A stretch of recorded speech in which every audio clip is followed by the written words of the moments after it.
Kalian tahu nggak sih kalau misalnya pemerintah bakal melarang penjualan pakaian bekas di e-commerce atau online shop?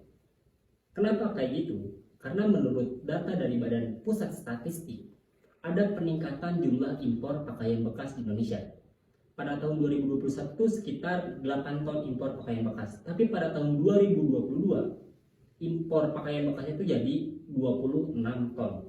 Kenaikannya tuh hampir 200% lebih.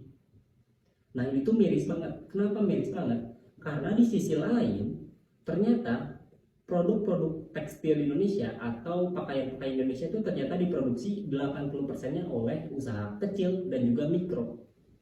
Dan pada saat pakaian bekas ini impornya naik ke Indonesia, banyak barang-barang atau pakaian-pakaian bekas ini masuk ke Indonesia, 12% pangsa pasar dari produk-produk lokal itu diambil sama mereka, sama si pakaian-pakaian bekas dari luar negeri itu, yang entah asal usulnya kayak gimana, entah kebersihannya kayak gimana, dan entah itu tuh beneran original atau enggak. Yang kita tahu yaitu brandnya ini dan segala macam.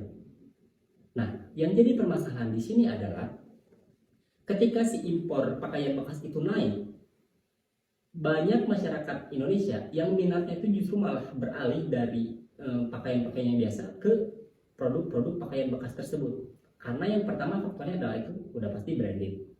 Dan yang kedua, gengsinya pasti lebih tinggi ketika dipakai. Nah, ketika ini naik, maka produk lokalnya yang turun.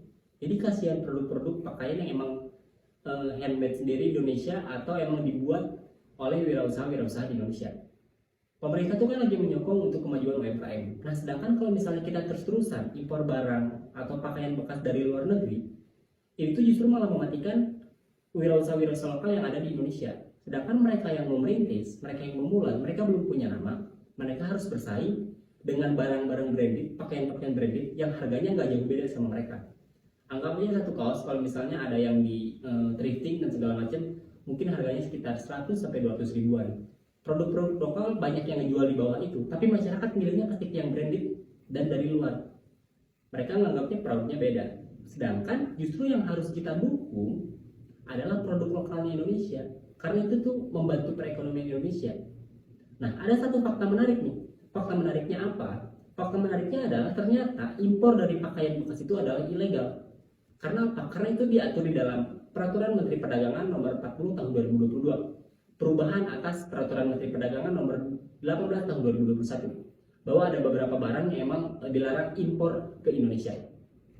Contohnya adalah karung bekas, pakaian bekas, dan juga kantong bekas. Nah, jadi semua pakaian bekas yang diimpor ke Indonesia itu adalah ilegal menurut Peraturan Menteri Perdagangan tersebut. Nah, ini makanya setiap ada orang-orang yang marah banget itu kayak orang-orang yang menjual barang-barang second branded dan segala macam, itu tuh dipertanyakan mereka dapat barangnya dari mana. Karena ketika ada barang yang masuk, entah itu pakaian, sepatu, sendal dan segala macam, itu tuh mereka nggak kena biaya cukai, makanya harga mereka bisa jauh lebih murah. Nah, sedangkan pemerintah tuh nggak mau kalau misalnya barang-barang second branded itu tuh lebih naik daripada produk lokalnya Indonesia. Kalau misalnya produk lokalnya kalah, maka otomatis banyak wirausaha-wirausaha atau UMKM yang bakal mati. Maka perekonomian Indonesia juga bakal jadi lemah. Nah, itu simpelnya kayak gitu. Nah, yang jadi pertanyaan ketika itu ilegal, kenapa minat masyarakat justru ke hal-hal yang kayak gitu? Kenapa masyarakat tuh nggak proud buat pakai produk-produk yang emang diciptakan oleh masyarakat Indonesia itu sendiri?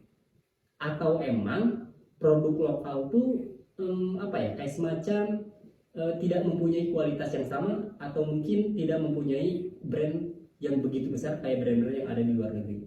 Itu masih kita pertanyakan. Tapi sepengetahuan aku dan dari beberapa referensi juga, kalau misalnya baju-baju produk lokal atau local pride dan segala macam, itu tuh harganya ya masih hitungnya murah, bahkan ada yang di bawah 100 ribu atau bahkan ada yang sekitar 50 ribuan, 70 ribuan dan segala macam.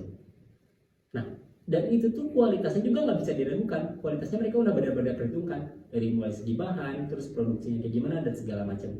Banyak banget produk-produk lokal yang udah mulai maju, dari mulai sepatu, baju dan segala macam. Aku nggak akan sebut brandnya apa, tapi produk lokal yang maju ini tuh harus didukung dengan adanya regulasi yang pas. Biar apa? Biar persaingan di antara pasar domestik Indonesia itu tuh jadi seimbang. Ketika impor semuanya jadi lebih gede masuk Indonesia tanpa dipungut dengan biaya cukai, ya mereka nggak imbang sama produk-produk lokal yang dijual di Indonesia. Kenapa nggak imbang? Karena si brand-brand gaya itu sendiri tuh udah punya nama, mereka udah mendunia. Bukan cuma negara mereka yang tahu, tapi negara kita juga sampai tahu. Sedangkan produk lokal, mereka tuh masih perintis. Mereka bahkan modal aja masih didukung sama pemerintah dan segala macam.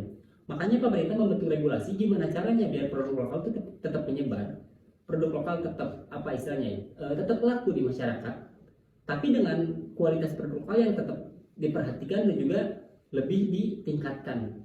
Jadi kayak gitu. Jadi jangan sampai produk lokal kalah dengan pakaian-pakaian bekas yang dijual secara ilegal dan juga didapatkan secara ilegal. Apalagi kemarin ada yang ditangkap tuh pakaian-pakaian bekas yang ada virus apalah itu kan menjadi suatu pertanyaan juga. Jadi pada intinya adalah gimana caranya biar masyarakat Indonesia bisa lebih proud, bisa lebih bangga ketika dia pakai produknya sendiri, bukan produknya sendiri tapi produk yang dihasilkan oleh negaranya sendiri. Ya karena apa ya, itu kayak semacam sumbangsi atau partisipasi kita untuk mendukung bahwa Indonesia itu harus maju. Indonesia bukan gak akan terus-terusan jadi negara market. Indonesia bakal menjadi negara yang produktif dan bisa menciptakan suatu barang. Kalau bisa, justru negara Indonesia yang ekspor baju-baju ke luar negeri. Kalau bisa kayak gitu. Jadi jangan kebalik. Oke, terima kasih.